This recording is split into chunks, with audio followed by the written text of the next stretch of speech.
Сәлем достар, сіздермен мен Нұрсұлтан, Казах Dream каналы. Сіздер бүгінгі видеода тарихта өзіндік орны бар Кеңес одағының әлемге істеген жақсы жақтарын көретін боласыздар. Неше біз видеоны бастайтын боламыз. Менің кішігірім мақсатым бар, осы жылдың соңына дейін арнамыздағы көрермендердің санын 10 мыңға жеткізу. Сондықтан бұл видеоны барынша таратамыз, лайк басамыз, комментарий жазамыз және арнамызға тіркелуді ұмытпаңыздар. Кеңес одағының әлемге жасаған ең үлкен жақсылықтарының бірі ол әрине Екінші дүниежүзілік соғысты бастаған фашистік Германияны тізе бүктіруі. Фашистік Германияның жалпы өзінің Барбаросса жоспары бойынша ең алдымен кеңестік республикаларды жеңіп, одан соң барлық әлемдерді жаулау еді. Алайда кеңестік одағы бұған жол бермеді және де Екінші дүниежүзілік соғыстың ең үлкен құрамдас бөлігі Ұлы Отан соғысында фашистік Германияны жеңіп, әлемде фашизмнің орнамауына шек қойды. Кеңес одағы мен Америка құрама штаттарының бәсекелестігінің арқасында адамзатқа ғарышты игеру өте қарқынды түрде дамыды. Ең алғаш Кеңес одағы 1957 жылы ғарышқа жасанды серікті шығарды және сонымен қатар 1961 жылы ең алғаш болып ғарышқа ұшқан осы Кеңес одағынан шыққан Юрий Гагарин болатын.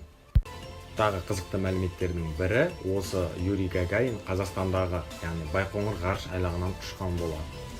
Барлығыңыз білу керексіздер, Кеңес одағы әлемге өзінің қару-жарақтарымен мойындатқан мемлекет болып табылады. Және де олар АК-47 автоматын ойлап тапқан мемлекет. Кеңес одағының әлемге жасаған жақсылықтарының бірі ол әрине Үшінші дүниежүзілік соғыстың болдырмауы. Оған дәлел Кариб дағдарысы.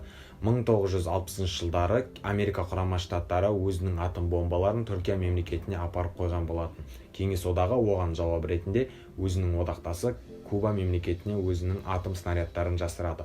Мұны білген Америка құрама штаттары атом снарядтарын алып кетуін сұрайды және де Кеңес одағы Кубадағы өзінің енгізген атом снарядтарын елге қайтарады. Және де бұл кезде Кеңес одағы тағы да бір әлемге жақсылығын жасады.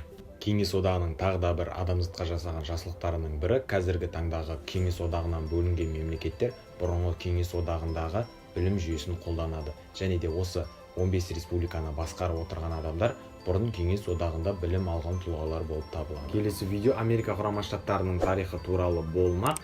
Видеоны күтсеңіздер, лайк басып, комментарий жазып және арнамызға тіркелуді ұмытпаңыздар. Сіздермен болған мен Нұрсұлтан, Казах Dream каналы. Қош сау болыңыздар.